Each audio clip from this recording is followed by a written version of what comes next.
So what if the things you love doing most, um, your hobbies, your passions, your favorite ways to just unwind, what if they're actually the exact things keeping you exhausted, Oh, man. right? Yeah. Because think about it. You have a completely open weekend. You do absolutely nothing. I mean, you binge your favorite shows, order takeout, stay on the couch all day. Living the dream. Exactly. But then Monday morning rolls around and you still feel like completely drained. You spent 48 hours trying to relax, but deep down you never actually felt rested. Yeah, it's an incredibly universal frustration. I mean, we spend immense amounts of time, money, energy just trying to unwind, right? Oh, totally. Yet that feeling of profound baseline rest, it always seems kind of just out of reach. We walk around feeling this underlying drain, even when we're supposed to be, completely off the clock. Exactly. And figuring out the mechanics of that invisible drain is basically our mission for today's deep dive. We are working from a single, intensely fascinating source today. It really is. Yeah, it's a manuscript titled A Structural Inquiry into Background Internal Tension. Mm.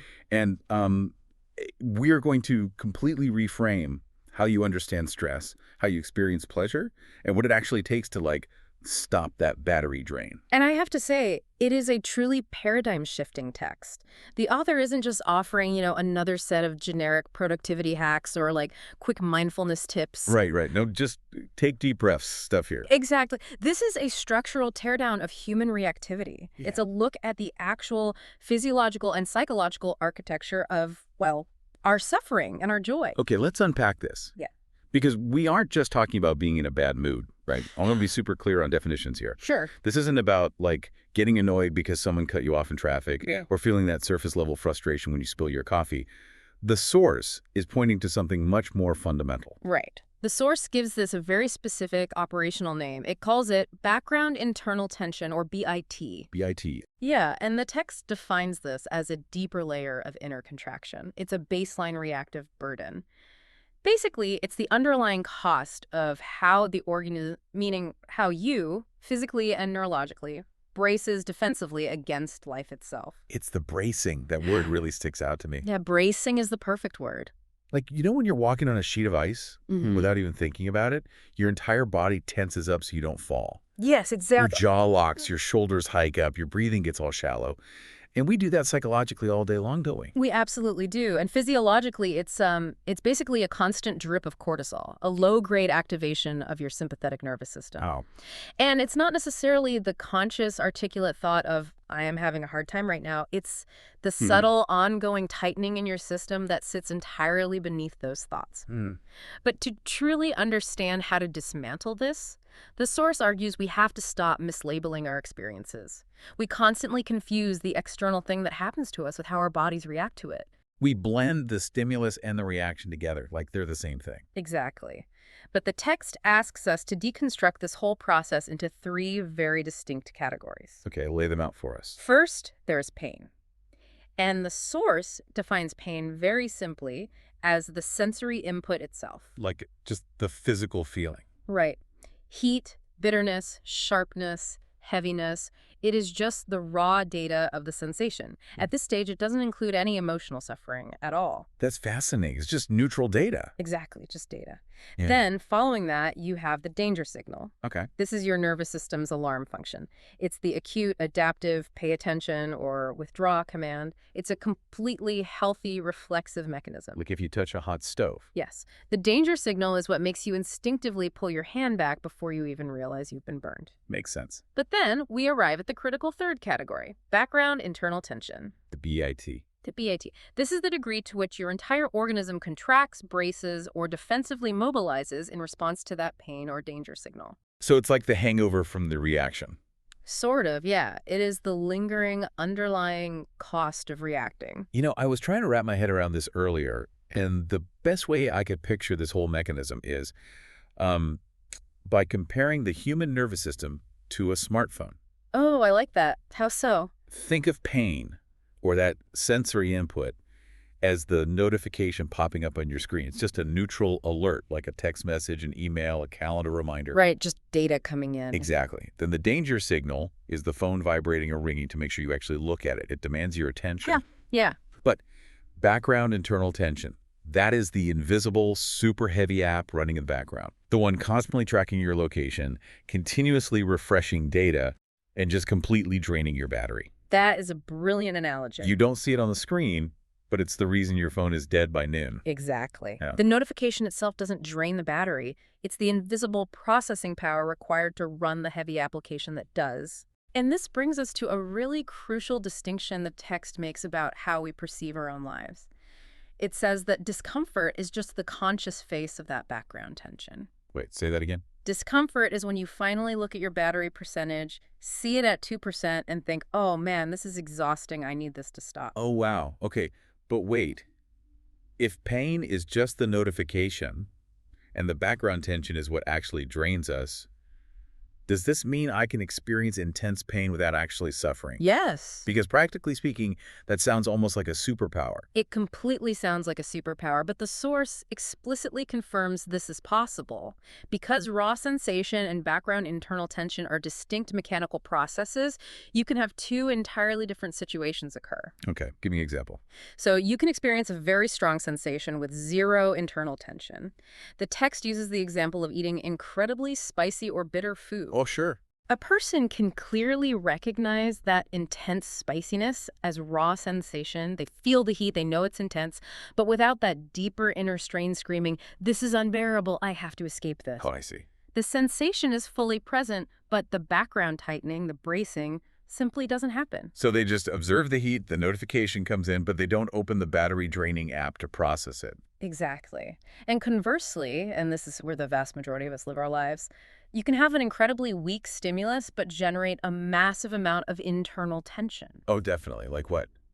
Think about social discomfort or anticipating a difficult email. The actual stimulus might just be someone making eye contact with you for slightly too long. Oh, God, yeah. Or, a vague Slack message from your boss saying, let's chat at 4 p.m. Instant panic. Right.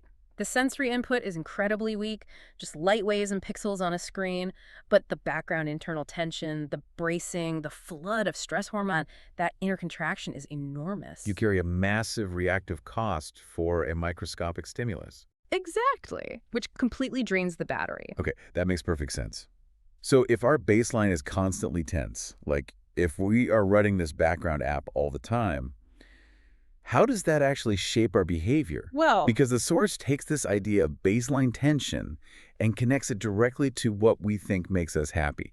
And I'll be honest, this is where I started getting a little uncomfortable. yeah, it is definitely a confronting section of the text. It lays out a very clear mechanical pipeline of how we actually develop our desires. Walk me through it. It starts with the stimulus. That triggers the pain or the danger signal. Right. That signal creates the internal contraction, the background internal tension.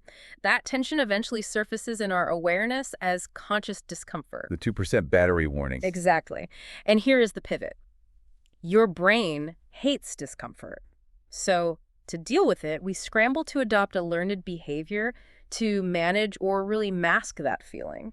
And how does that become an attachment? Like a desire? It's a really basic neurological loop. When you find a behavior that successfully masks the tension, say scrolling on your phone, your brain gets a tiny hit of dopamine. Oh, right. That dopamine temporarily mutes the danger signal. Your nervous system literally logs that action as a successful survival tactic. Wow. You do that 100 times, 1,000 times, and that learned behavior hardens into an automatic compulsory attachment. Here's where it gets really interesting. Because the source proposes a shocking premise based on that loop. It really does. It suggests that many of the things we call good experiences, our pleasures, our rewards, our comforts, are not actually adding anything genuinely positive to our lives. No. They are merely providing temporary relief from that background tension. Yes. We're simply experiencing the temporary reduction of an already existing burden and calling it joy. That's wild. What's fascinating here is how the author gives these brilliant, stark examples of this. An anxious person experiences reassurance as deeply pleasant. A tense person experiences a physical release as incredibly meaningful. A restless person experiences loud stimulation as attractive, and a lonely person experiences external recognition as nourishing. Okay, wait, hold on. I need to push back here because this feels a bit cynical. I hear you. Are you saying my genuine love for, say, baking on a Sunday or playing the guitar or going for a long run might just be a glorified stress response. Well, How do I know I actually like something versus just using as a pacifier? Are all our passions just fake? that is the exact right question to ask, and the text anticipates this. It isn't saying all joy is fake, Okay, phew. but it asks you to look honestly at the mechanics of why you were doing it. The source actually divides all our behaviors into 3 distinct categories based on this dynamic. Okay, so what's the first one, the genuine one? The first is truly liked behavior. This is a genuine, clean preference. Clean preference. Yeah. You do it even when you aren't tense. It doesn't feel like a frantic escape, and crucially, when it's over, you don't feel a sharp rebound of need to do it again. It just fits you. There's no desperation attached to it. It's clean. Okay, I like that. So what's the second? The second is what we were just discussing, learned masking behavior. The pacifier. Exactly. This is a behavior you adopted simply because it successfully hid or suspended your internal tension. Okay. While you are engaged in the video game or the intense online debate or even the marathon training, Wait, really? Even marathon training? even that, while you're doing it, your underlying burden fades from awareness. You're distracted. But as soon as you stop, the battery drain becomes obvious again, and you immediately feel a compulsion to return to the activity. Oh, wow. And the text warns that over time, we easily, almost inevitably, confuse this highly effective masking with love, passion, or authentic desire. Wow. To just look at your own life and ask, are my hobbies genuinely fulfilling, or are they just learned masking behaviors keeping me distracted from my own baseline burden? That is heavy. It is. But what about things we do that we don't even enjoy anymore? Like, say someone used to bake to relieve stress, but now they aren't even stressed, yet they still find themselves obsessively baking every Sunday and feeling annoyed by it. You've just perfectly described the third category. Residual habit. Ah, This is a behavior that initially served as a highly effective mask, but over time, maybe the original environmental pressure disappeared. right. Yet the habit remains purely through sheer momentum. It's the leftover inertia of a past adaptation. It's when you find yourself doom scrolling and you think, why am I even doing this? I'm not even enjoying it. I'm literally bored. Exactly. It's not a weakness of your willpower. It's just a deeply carved behavioral pathway that your brain still finds incredibly easy to activate. So we're just walking around tense, bracing against life, and relying on all these learned behaviors and residual habits to temporarily mask the tension. Basically, yes. Which brings us right to the paradox of resting. Since we are constantly managing this heavy tension, we logically try to take breaks. But why doesn't a weekend on the couch actually work?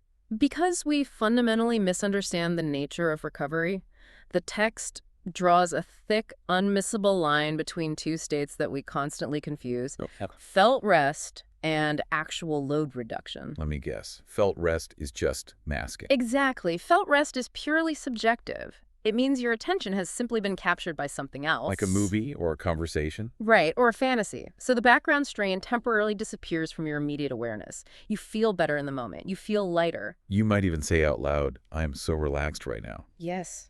But if the exact same underlying tension returns completely unchanged the moment that distraction ends, you didn't actually reduce your physiological load, you just hid it from yourself. If we go back to our smartphone analogy, felt rest is like putting your phone on Do Not Disturb mode. Ooh, yes. You feel better because your screen isn't lighting up and buzzing every 2 seconds. You don't see the notifications. Yeah.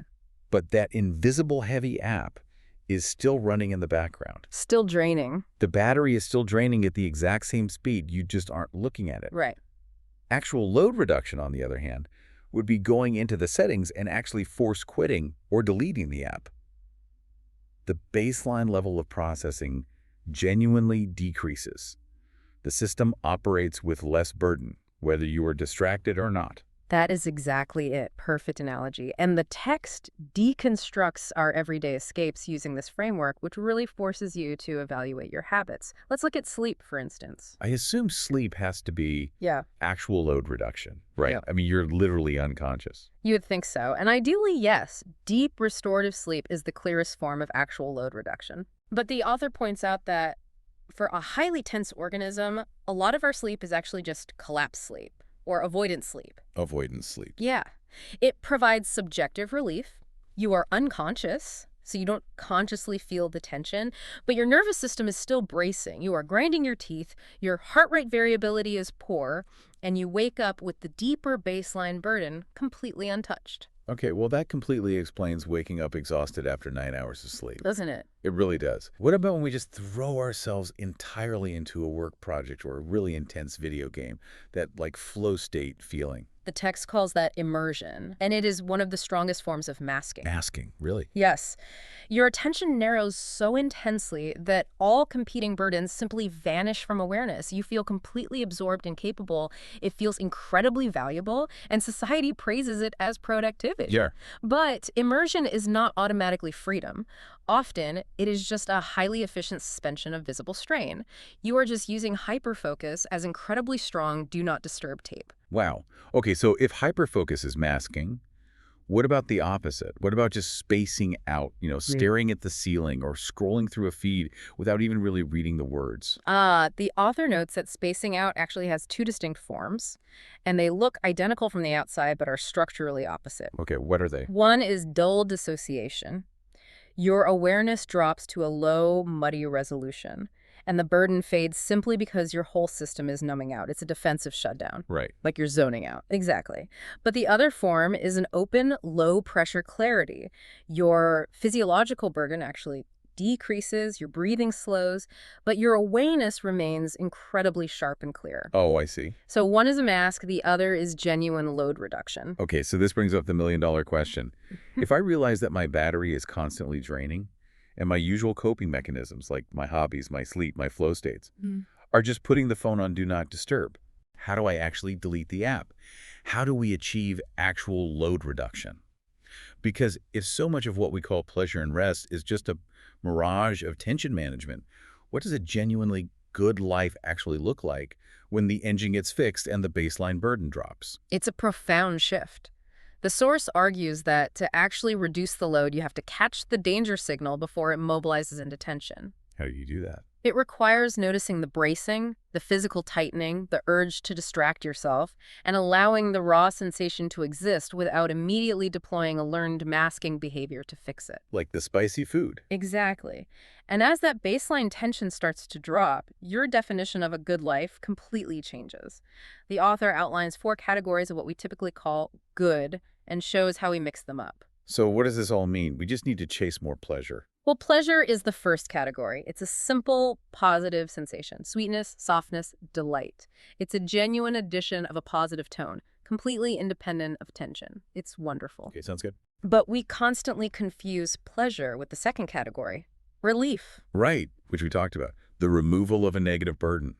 The feeling of taking off a really heavy backpack. Yes, and for a lot of people, relief is way more intoxicating than actual pleasure. Absolutely. Because when you are carrying a massive background tension, the temporary disappearance of that strain has enormous subjective value.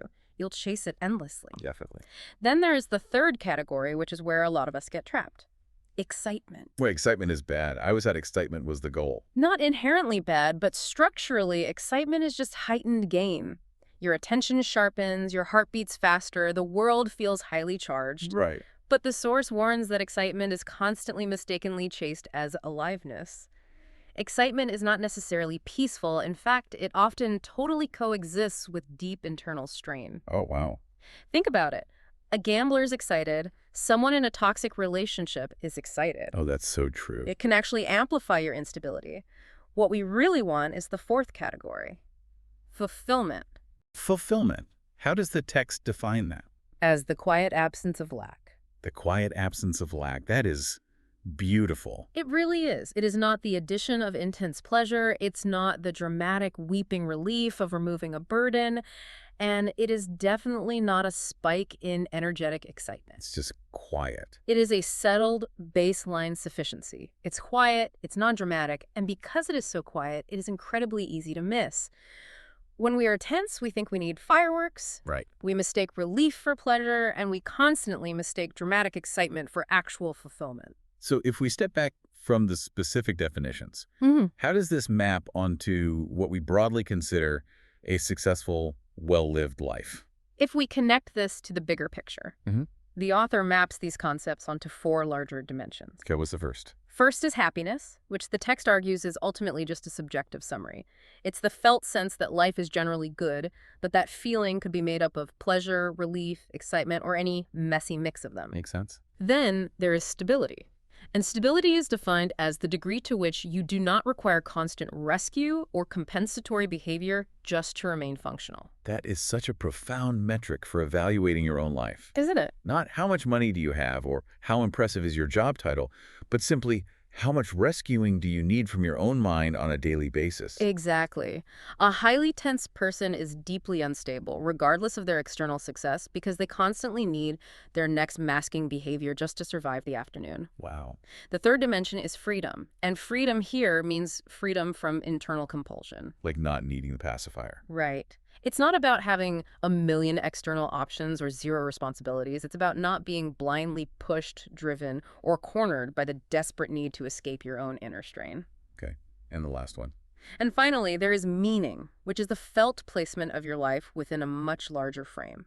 Meaning helps you endure suffering, but importantly, the author notes that meaning is not the same as freedom or stability.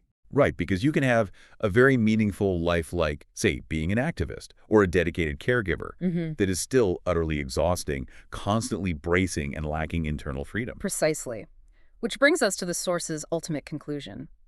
When we finally start to untangle this, when we stop confusing the raw data of pain with the heavy battery drain of background internal tension, that baseline bracing begins to weaken. And when it weakens. We stop mistaking frantic excitement for deep fulfillment. We discover what the text calls a quieter possibility. It's not dramatic salvation. It's not a life of constant, breathless excitement or like endless productivity. Oh. It's simply a lower internal burden. Right. Genuine stability, silent sufficiency. We realize we don't need constant dramatic rescue anymore because the engine is actually fixed. Exactly. It changes the entire structure of how you experience the world.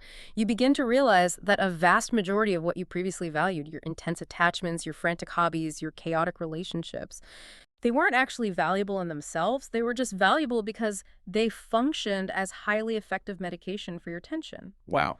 And when the tension is finally gone, you are free to discover what you actually cleanly prefer. What an incredible, challenging journey this text takes us on. Oh. I mean, we've moved from understanding our hidden baseline bracing against life to realizing how that invisible tension completely manipulates our desires. It touches everything. It disguises our rest as mere distraction and completely warps our definition of what a good life actually is. It is a massive amount to process. And I would encourage you, as you go through your day-to-day, to just become an observer of your own reactions. Yeah, try it out. When you reach for your phone to check a feed for the 50th time, or you find yourself pacing around looking for a distraction, just pause and ask yourself, are you genuinely seeking pleasure?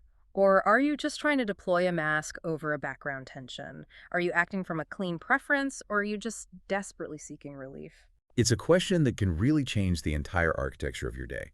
And I want to leave you with one final thought to mull over, building on everything we've just explored about the mechanics of masking. Let's hear it. If you look around, our entire modern economy, I mean, our addictive apps, our endless entertainment streams, our consumer goods, is fundamentally built on selling us learned masking behaviors disguised as passion and identity. 100%. What would actually happen to society if we all genuinely reduced our background internal tension? Would the massive frantic engine of the world as we know it simply stop functioning if we no longer needed to be constantly distracted from our own baseline burden? That is a wild thought. Something to think about the next time you find yourself staring at a screen, just to make it through the hour. Thank you so much for joining us on this deep dive. Until next time, take care.